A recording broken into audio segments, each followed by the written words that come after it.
샬롬 반갑습니다. 오늘도 말씀을 통하여 주님을 만나고 경험하시길 주님의 이름을 축복합니다. 오늘부터 우리는 날마다 성경 읽기 본문을 따라 신명기 말씀을 나누게 됩니다. 신명기라는 이름의 뜻은 두 번째 율법이라는 의미인데요. 이 신이 거듭신이라는 의미를 가지고 있기 때문입니다. 이 이름은 히브리 성경을 그리스어로 번역하는 과정에서 붙여지게 되었는데 이런 이름이 붙여진 이유는 출애굽기 20장에서 23장까지 나오는 시내산에서 주어진 율법을 다시 한 번 더 거듭하여 설명하고 있기 때문입니다. 모세는 출애굽 2세대에게 시내산에서 율법을 직접 받지 못했기 때문에 그들에게 다시 한 번 더 이 율법에 대해서 설명함으로 언약의 중요성을 강조하고 있습니다. 이런 의미가 신명기 1장 5절에서도 잘 드러나는데요. 우리 신명기 1장 5절 말씀도 다 같이 읽도록 하겠습니다. 시작. 모세가 요단 저쪽 모압 땅에서 이 율법을 설명하기 시작하였더라. 일러스되. 아멘. 5절을 보면 모세가 율법을 설명하기 시작했다라고 말씀합니다. 그런데 그가 이 율법을 설명한 곳이 어디라고 말씀하고 있습니까? 요단 저쪽 모압 땅에서 이 율법을 설명하기 시작했다라고 말씀합니다. 성경이 이야기하는 요단 저쪽 모압 땅은 이 가나안 접경 지역으로 의미하는데요. 그들 앞에 놓인 요단강을 건너면 하나님이 이스라엘에게 약속하신 그 가나안 땅이 나오게 됩니다. 그러니까 모세는 가나안 목전에서 출애굽 2세대에게 하나님의 율법을 다시 설명한 것입니다. 이렇게 모세는 출애굽 2세대에게 율법을 설명했는데요. 모세는 율법을 통하여 하나님의 백성인 이스라엘이 광야에서 어떻게 살았고 또 가나안 땅에서 어떻게 살아야 할지를 말씀하고 있습니다. 그래서 오늘 우리도 이 말씀을 통하여 지난 과거를 돌아볼 수 있을 뿐만 아니라 우리의 미래까지도 볼 수 있는데 하나님께서 우리를 어떻게 은혜 가운데 인도하셨고 또 앞으로 어떤 은혜와 사랑으로 인도하실지를 오늘 말씀을 통하여 우리는 경험할 수 있게 되는 것입니다.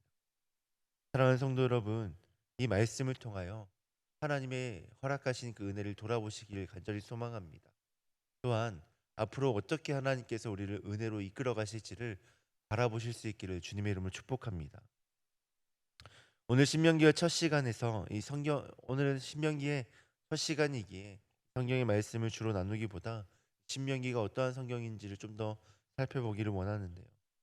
방금 전에도 말씀드렸다시피 신명기는 모세가 출애굽 2세대들에게 율법에 대해서 다시 한 번 더 설명하는 말씀입니다. 그러니까 약속의 땅 가나안에서 살아가게 될 이스라엘 백성들에게 율법을 설명하는 것인데요. 그래서 많은 학자들은 이 신명기를 모세의 설교다라고 이야기하고 모세의 설교가 세 편이 들어가 있는 성경이 바로 이 신명기이다라고 말씀합니다. 하나님께서 모세를 통하여 이스라엘 백성들을 향한 하나님의 뜻을 전하기 때문입니다. 그런데 여기서 기억해야 될 중요한 사실이 무엇이냐면 이 설교가 모세의 마지막 설교라는 겁니다. 제가 아직 젊기 때문에 죽음과 맞닿아 있지 않는 것 같아서 내가 마지막으로 전할 성도들에게 마지막으로 전할 설교는 어떤 설교일까 고민을 해봤는데 문득 떠오르지는 않더라고요. 그런데 분명한 사실은 성도들에게 꼭 필요한 말씀을 전하겠다라는 거였습니다. 물론 하나님의 모든 말씀이 모든 성도님들에게 필요한 말씀일 것입니다. 그렇지만 그 중에서도 가장 필요한 말씀, 어, 가장 엑기스라 할 수 있는 그런 말씀을 전할 것 같은데요. 왜냐하면 그 설교가 마지막이기 때문이겠죠. 모세의 마지막 설교라는 것은 이런 의미가 있습니다. 이스라엘 백성들에게 정말 필요한 말씀. 그동안 그가 전했던 그 하나님의 말씀 중에서도 정말 엑기스만을 모아서 그들에게 전하고 있다라는 것입니다. 당시 모세는 그 누구보다 하나님과 많은 교제를 나누었습니다. 하나님의 선하심을 그 누구보다 가까이에서 경험했고 하나님의 신실하심을 그 누구보다 분명하게 깨달았습니다. 이 말은 당대에 하나님을 가장 잘 아는 사람이 바로 모세였다라는 것이고 하나님의 원하심을 그 누구보다 모세는 잘 알고 있었다라는 것입니다. 그래서 우리는 이 말씀을 통하여 그가 경험한 하나님을 경험할 수 있게 되어지고 그가 경험했던 은혜를 누릴 수 있고 그가 경험했던 하나님과의 친밀함을 누릴 수 있게 되는 것입니다. 그뿐 아니라 우리는 이 말씀을 통하여 모세와 같이 이 땅에서 가장 온유한 사람이 될 수도 있고, 모세와 같이 하나님의 뜻을 따를 수 있으며, 모세와 같이 하나님의 사람들을 인도할 수 있는 인도자가 될 수도 있다라는 말입니다. 이렇게 우리는 신명기 말씀을 통하여 신앙의 성숙을 이루어갈 수 있는데요. 사랑하는 성도 여러분, 신명기 말씀을 끝까지 잘 묵상하심으로 하나님이 허락하시는 신앙의 성숙을 이루고 모세와 같이 하나님을 기쁘시게 하며 하나님의 마음을 시원케 해드리는 그런 주님의 성도님들 되시길 주님의 이름으로 축복합니다. 마지막으로 신명기에서 자주 반복되는 이 말씀 단어 한 단어를 살펴보면서 오늘 말씀을 마무리하려고 하는데요. 신명기에 보면 욤이라는 단어가 167회나 반복되어집니다. 이 욤이라는 단어는 오늘날이라는 의미를 가지고 있는데요. 이렇게 오늘날이라는 단어를 반복해서 계속 사용하는 이유가 무엇일까요? 제가 처음에 이 신명기는 이스라엘 그 출애굽 2세대들에게 하나님의 그 율법, 시내산에서 주어졌던 그 하나님 율법을 설명하는 성경이다라고 말씀드렸습니다. 이 말은 무슨 말이냐면 출애굽 1세대에게 주어진 이 율법이 1세대에게만 필요한 말씀이 아니라 이 시대, 오늘날을 살아가는 2세대에게도 필요한 말씀이다라는 것입니다. 그리고 또한 오늘 우리가 함께 이 말씀을 읽고 있는데 이 말씀을 읽고 있는 우리에게도 필요한 말씀이다. 율법이 예전의 것이 아니라 지금을 살아가는 우리에겐 상관없는 것이 아니라 우리에게도 필요한 말씀이고 또 우리가 붙잡아야 될 말씀이다라는 것을 이야기하고 있는 것입니다. 물론 예수님이 이 땅에 오셔서 모든 율법을 완성하셨습니다. 그래서 우리는 모든 율법을 완성하신 예수님을 믿음으로 구원을 받습니다. 하지만 예수님을 믿는다라는 것은 모든 율법을 완성하신 그 예수님을 나의 구주로 모신다라는 것입니다. 그분을 나의 주인으로 모신다라는 것입니다. 그러니까 율법과 상관없이 살아가는 것이 아니라 율법 아래 살아가는 것이 아니라 율법으로 구원을 얻기 위해 율법을 따르는 것이 아니라 구원을 얻은 사람으로서 율법 위에서 율법을 지키며 율법에 순종하며 그렇게 기쁨으로 살아간다라는 겁니다.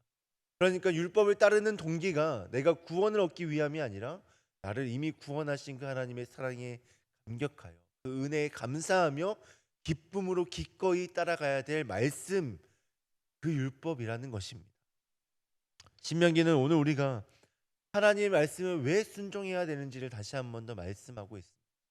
우리가 구원받기 위해서 이 말씀을 순종해야 되는 것이 아니라 이미 우리를 구원하신 하나님께 감사하며 그 은혜를 돌아보며 또 앞으로 은혜로 인도하실 그 하나님께 기쁨으로 순종하며 나아가야 된다라고 오늘 신명기 말씀은 우리에게 말씀하고 있습니다. 사랑하는 성도 여러분, 신명기 말씀을 통하여 우리를 은혜로 구원하신 하나님을 경험하실 수 있길 주님의 이름으로 축복합니다. 그래서 우리를 구원하신 하나님을 사랑하고 사랑하는 하나님의 말씀을 기쁨으로 순종하실 수 있기를 간절히 기도합니다. 기도하겠습니다. 하나님 감사합니다.